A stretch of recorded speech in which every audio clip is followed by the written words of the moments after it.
ನಮಸ್ಕಾರ ಎಲ್ಲ ದೊಡ್ಡ ಮಂದಿಗೆ ಎಲ್ರಿ ಹೆಂಗದ್ರಿ? ನಾನ್ರಿ ಮಸ್ತ್ ಅದೀನಿ ನೋಡ್ರಿ. ಅಲ್ಲಾಗೋರು ಫೈನಲಿ ಎಕ್ಸಾಮ್ಸ್ ಅಂತೂ ಕಂಪ್ಲೀಟ್ ಆದವ್ರಿ. ನೀವೇ ನೋಡ್ತಿರ್ಬೋದು ಇವ್ರ ಮಗದಲ್ಲಿರೋ ಖುಷಿನ, ಉಲ್ಲಾಸನ. ಅದೇ ಖುಷಿಲಿ ಹೊರಗಡೆ ಬಂದು ನೋಡಿದೆ, ನೇಚರ್ ಅಂತೂ ಸಖತ್ತಾಗಿ ಕಾಣ್ತೈತೆ. ಅದೇನು ಬಿಟ್ರೆ ನೇಚರ್ ಯಾವಾಗಲೂ ಚಲೋ ಇರುತ್ತೆ. ಅದನ್ನ ಅನ್ಭವಿಸೋ ಟೈಮ್ ನಮ್ಮ ಕಡೆ ಇರಬೇಕಲ್ಲ, that much busy we are, ಹೌದಲ್ಲ?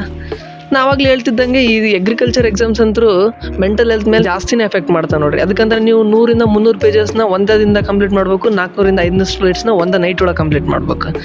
ಅದು ಮತ್ತು ಅಷ್ಟು ಕ್ಲಾಸ್ ಅಟೆಂಡ್ ಮಾಡ್ಕಂತ. ನಾನೇನು ಹೇಳೋದಿಲ್ರಿ, ನೀವು ನೋಡ್ರಿ ನಮ್ಮ ಫ್ರೆಂಡ್ಸ್ ಮತ್ತು ನಮ್ಮ ಸೀನಿಯರ್ಸ್ ಹೇಳೋ ಎಕ್ಸಾಮ್ ರಿವ್ಯೂಸ್ನ. ಧನುಷ್ ಮಾತಾಡ್ಸಮ್ರಿ, ಯಾಕಂದ್ರೆ ಇವ ನಮ್ಮ classmate. We are completed finally exams. Dhanush ಅವರೇ, ಎಕ್ಸಾಮ್ಸ್ ಮತ್ತು ಎಕ್ಸಾಮ್ ಕಂಪ್ಲೀಷನ್ ಮತ್ತು ಎಕ್ಸಾಮ್ ಪ್ರೆಷರ್ ಬಗ್ಗೆ ನೀವು ಏನು ಹೇಳಕ್ಕೆ ಇಷ್ಟಪಡ್ತೀರಿ?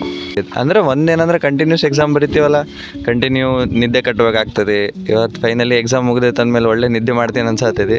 ನೋಡೋಣ. ಎಕ್ಸಾಮ್ಸ್ ಇರ್ತಾವೆ, ಮೋರ್ ನಂಬರ್ ಆಫ್ ಸಬ್ಜೆಕ್ಟ್ಸ್ ಇರ್ತಾವೆ, ಅಂದ್ರೆ ಮೋರ್ ದೆನ್ 10 ಇರ್ತಾವೆ ಸರ್. ಅದ್ರ ಬಗ್ಗೆ ಏನು ಹೇಳ್ತೀರಿ ನೀವು? ಅಂದರೆ ಎಕ್ಸಾಮ್ ಕಂಟಿನ್ಯೂಸ್ ಆಗಿರ್ತಾವೆ, ಅದೊಂದು ಭಾಳ ತಲೆಬೇನೆ. ಈಗ ಸಬ್ಜೆಕ್ಟನ್ನು ಜಾಸ್ತಿ ಇರ್ತಾವೆ. ಈಗ ಅದೊಂದು ಸಿಸ್ಟಮ್ ಸ್ವಲ್ಪ ಇದಾಗಬೇಕು. ಕಂಟಿನ್ಯೂ ಎಕ್ಸಾಮ್ ಇರ್ತಾವೆ, ಸ್ವಲ್ಪ ಗ್ಯಾಪ್ ಇರೋಗಿಲ್ಲ, ಏನಿಲ್ಲ. 5 ತಿಂಗಳ ಸಮ್ ಇರುತ್ತೆ, ಅದ್ರಾಗ 2 ತಿಂಗಳ ಬರೀ ಎಕ್ಸಾಮ್ ಬರೆಯೋಕೆ ಹೋಗ್ತಾವೆ. 3 ತಿಂಗಳ ಅಂದರೆ 2 ತಿಂಗಳ ಬರೀ ಅಷ್ಟೇ ಕ್ಲಾಸ್ ಮಾಡ್ತಾರೋ, 1 ತಿಂಗಳ ಹಾಲಿಡೇಸ್ ಇರ್ತಾವೆ ಅಷ್ಟೇ. ಪ್ರೆಷರ್ ಬಗ್ಗೆ ಏನು ಹೇಳ್ತೀರಿ ಎಕ್ಸಾಮ್ಸ್? ಪ್ರೆಷರ್ ಮಾತ್ರ ಸಿಕ್ಕಾಪಟ್ಟೆ. ನಿನ್ನೆ ಅಗ್ರೋಕೆಮಿಕಲ್ಸ್ ಎಕ್ಸಾಮ್ ಇತ್ತು, 2 ಕೋರ್ಸು.